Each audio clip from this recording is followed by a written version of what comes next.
name is Omobolanle.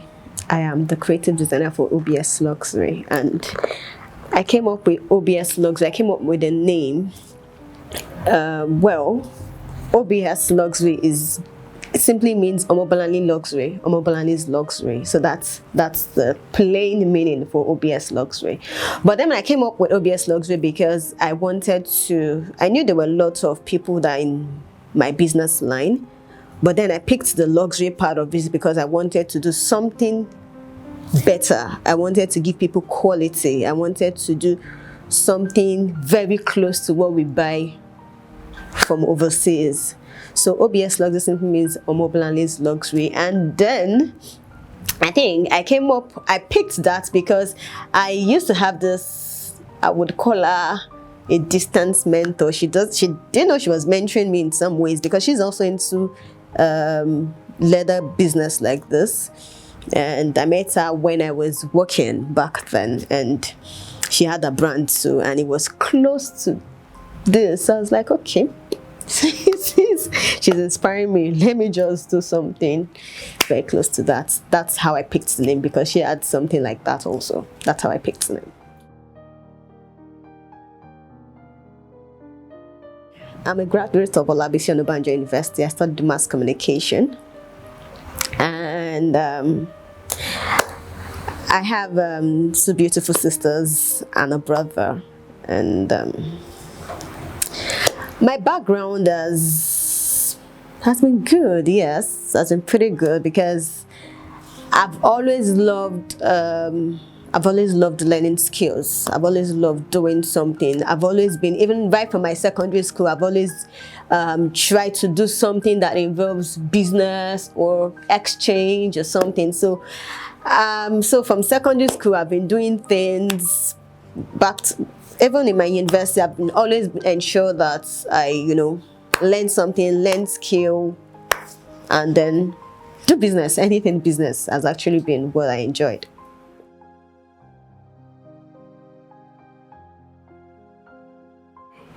Well, firstly, having to learn it, as a lady, people be like, how do you do it? It's stressful. Can you do it? In fact, a lot of people don't even believe I make these things myself. They'll be like, oh, you're joking. That aside. Secondly, when I started, there are people who are huge in the business. Do you understand? And how will I penetrate into the market when I have people that are already in the business? How do I push my own brand?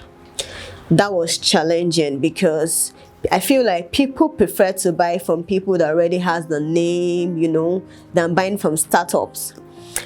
And again, having to select the kind of leather you work with, the kind of material you work with, it's actually not easy, because when you want to select it, you feel like, because like I said, I want to produce a quality product. I want to produce something good, something close to what you buy overseas. So, when you have to now pick leather, you don't really get it here. So it's either you find just a little piece, right?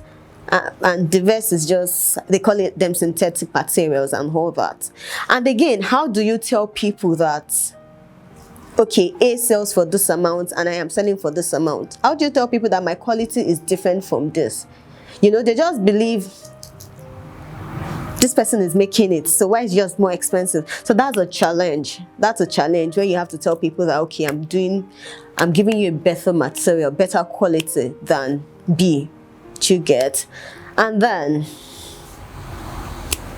yes, I think the major challenge is just having to find your way in the midst of the huge and the big boys in the business. So that's it.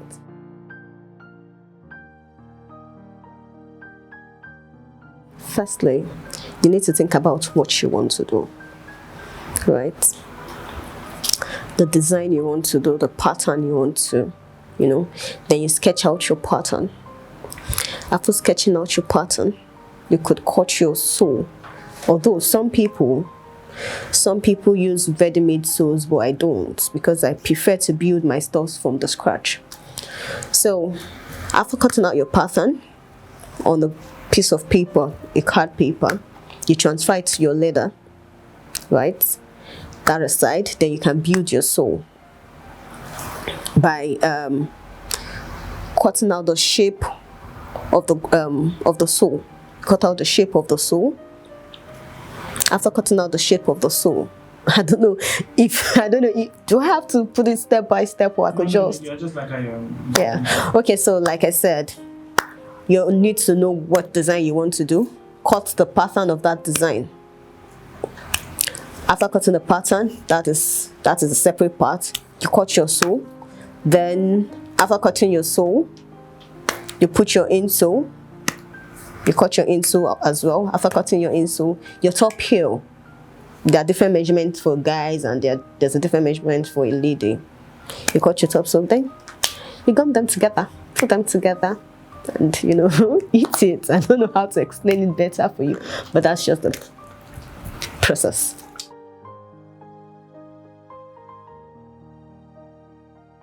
It's either I'm on Pinterest, checking out designs that people have done, or I'm reading about these forming designers to see. Sometimes I just like to see how people think, right? So I just surf the internet. If I'm not doing that, I'm somebody that likes to, like I said, I like to be around people that are already big in the business. So even if I've not met them personally, I'm always stalking them on social media, right? So if I'm not on Pinterest, I'm either on Instagram, checking them out to see what their new design is, see how they're doing better, see what made them better, right? So if I'm not there, I am on Instagram, and that's it. If I'm not there, if I'm not checking them out, then I'm working.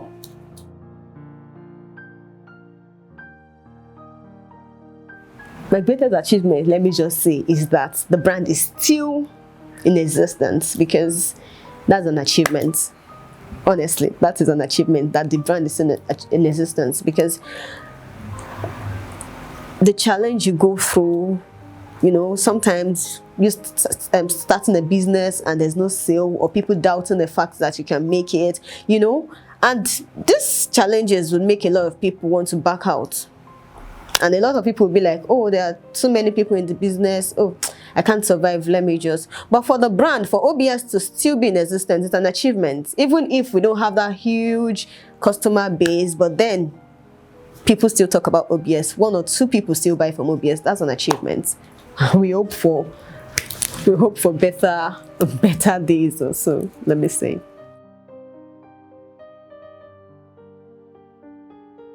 Why do you need to buy, or why should you buy OBS Luxury Design? Well, OBS Luxury Design, like I said, and I've always said, I don't just use anyhow material, because I am a lover for quality. Even before I started this brand, I do not just buy. I prefer to buy something that it might be expensive, but then it will stand the, what's the word? Is it the test of time or something? Do you get? So I've been right from my childhood. I've been somebody that loves quality products, and I would not give you a product that you would complain. So my goal is to always give you what you would enjoy. So OBS Luxury don't just use any product, we don't just use any material, but we use quality materials. We take time to sort out materials. So, and our products are very affordable. Yes, it is affordable, because for the kind of material quality you'll be getting, and these products are products that will last you over 2 years, 3 years. I have customers that have worn my product for more than 2 years. So it's something that it's worth having. It's worth having.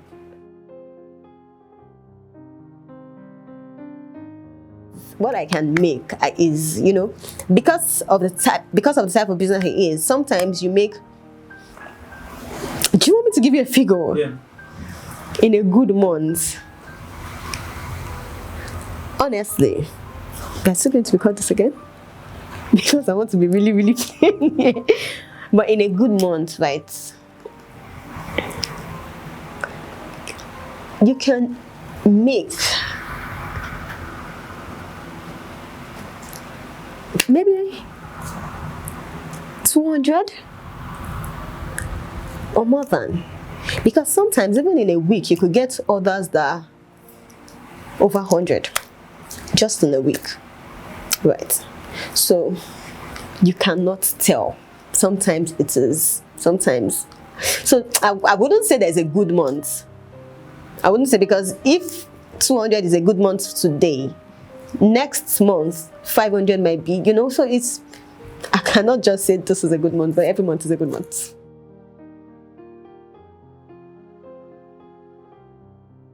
$12,000.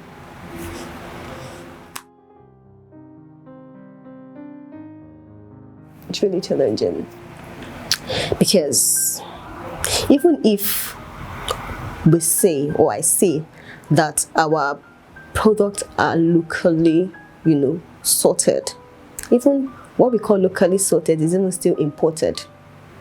So there's no how. We are still affected by the dollar rate, and if that increases, cost of production increases. People don't want to understand that, because they don't want to understand that because they feel it is made in Nigeria, forgetting the fact that even some materials are imported. Secondly, a lot of people don't want to buy made in Nigeria product. They feel it is inferior. That's people's belief. That's what they think. They feel it is inferior, which is a big lie, because now we have grown, the country has grown, and people have grown to the extent that they do even better than what they get from outside the country with less machines, right? And they still do a very good job. And thirdly, in Nigeria, people like to associate yourself with a very big brand, you know, just for recognition's sake or the name's sake. So, you know, so for starters, it's really not so easy for us to, you know, it's just the grace of God that we get, you know, some people, and because of the quality of materials I push out, I've been able to sustain my customers, which is why I would say it's getting softer, because starting it was not so easy, but then it's getting softer because now people know what they get and they know what they can get. Right.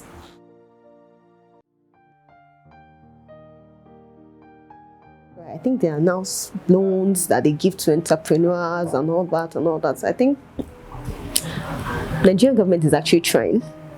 Now they are beginning to promote in-house products or locally made products. So I think, yes, they're trying, and yeah, a few years from now, I think they'll do better.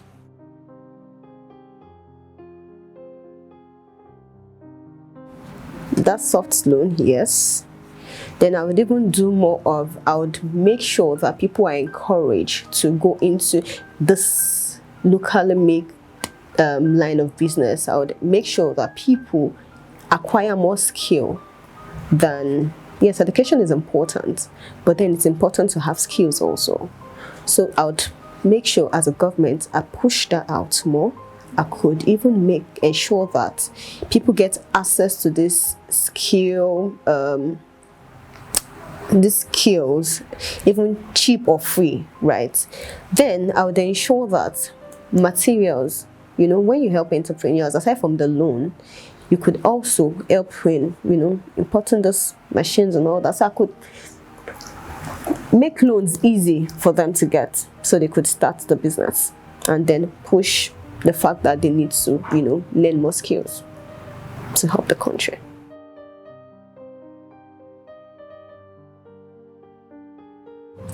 Honestly, I don't know why some people do that. I don't know. Honestly do not know why some people do that. Most of my product has price in it. Most of them. Not all of them. Maybe in the process of posting and all that, maybe I haven't been putting that, but most of my product has price in it. And then my prices are same everywhere, regardless of who is, so I don't know.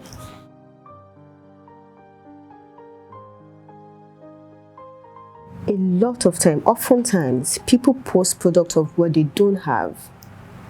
Maybe because okay, I'm into shoemaking, and now I saw a product of a bigger guy in the same brand, in the same line of business, and the slide is actually very beautiful. The slippers is actually very beautiful. People would take that picture and post it like, oh, I can make this, or I made this, without actually making it, right? Because it's a different thing when you say I can do this and when you actually do it, right? So now they take these pictures and post it online and say, oh, I can do this, or I have this available, right? Without really having it available. That is, I'm talking in line of my own line of business, right? So people would post what they've seen, what somebody else did, forgetting that it is handcraft, right? In the process of making yours. Because cotton pattern, you need to understand it. Do you understand? You need to understand the pattern you're cutting. You need to know how many inches would make this job better, right? So it's not too wide or too thin. Do you understand? So because A has done it and it's beautiful on A's page, you pick that picture and post it on your own page without running it, right? So maybe in the process of you running it, you do not understand how A has actually done his pattern. You don't know A's measurements. Do you understand? But then you need to meet up with time. You've given your customer 5 working days, and it's your first time trying that design or trying that pattern. There's 50% possibility that you get it right. You might not get it right. So what do? You want to deliver because you don't want your customers shouting. That is one. Secondly, most of these people don't actually do these jobs themselves. You get? They don't actually do this job themselves, and maybe they don't have people that are really good at it. But then they've seen the picture and they feel like, we should be able to do this thing, and they just pick it and they just post. And for people that are not in my own line of business, that are in other line of business but still in the same clothing or fashion business, most of the time we post pictures of, and again, let me put this, a lot of products are edited, right? So the color might have been touched in the process of editing, so it's finer on social media, right? And when you actually see it, you'll be like, the shade of blue is different, blah blah blah, and all that. It's finer on social media. So that's camera or editing effects. That's aside. Thirdly, I would say that, for people that are in other line of business but still the same fashion business, because I think there are different places where they get their stuff, maybe China, blah blah blah, but then these people still produce the same thing, right? So you use the picture of the original brand, the original, and then you're selling something from a lesser, I don't want to call names. So of course these things would not balance up, because you're not buying from the source, you're not buying from the real person. And what else? I think that is it basically.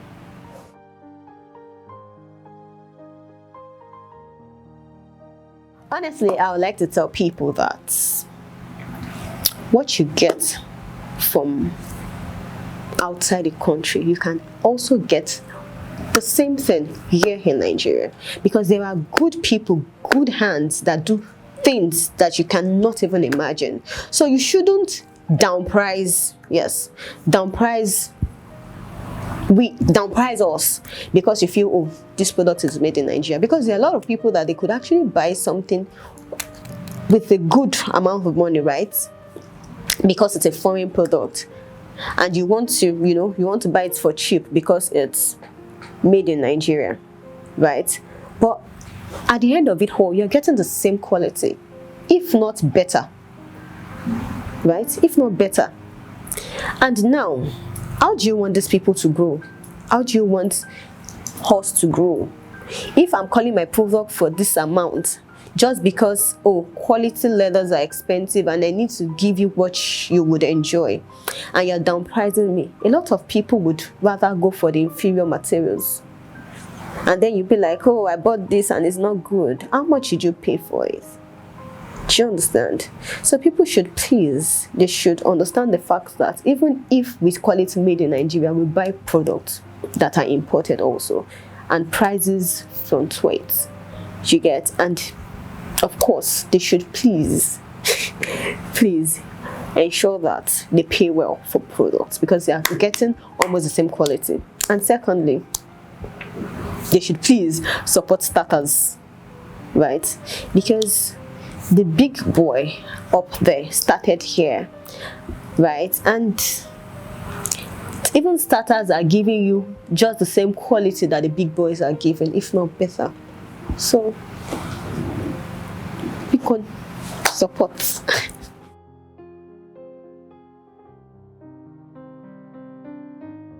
Up and coming entrepreneurs, please don't give up.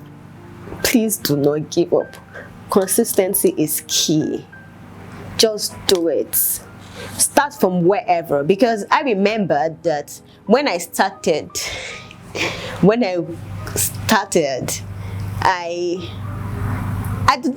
did not even have money for materials or anything, but I knew I would just go to the market and produce one, and I'll post it and tell people I made this, so I can do it if you want, you know. So just start. You don't need to have that huge money. Just start from wherever you are, right? Ensure that you're good at what you do, because people want to buy. They want to buy. People would love to buy very good quality. So be good at what you do. Stay focused and consistent, right? Rome was not built in a day. So when you keep doing it, one day you would eat it. Just keep pushing. Hi guys, my name is Omobolanle Ayobami, and I'm the creative designer for OBS Luxury. So please keep watching Broadway TV. I love you. Broadway TV loves you. Mwah.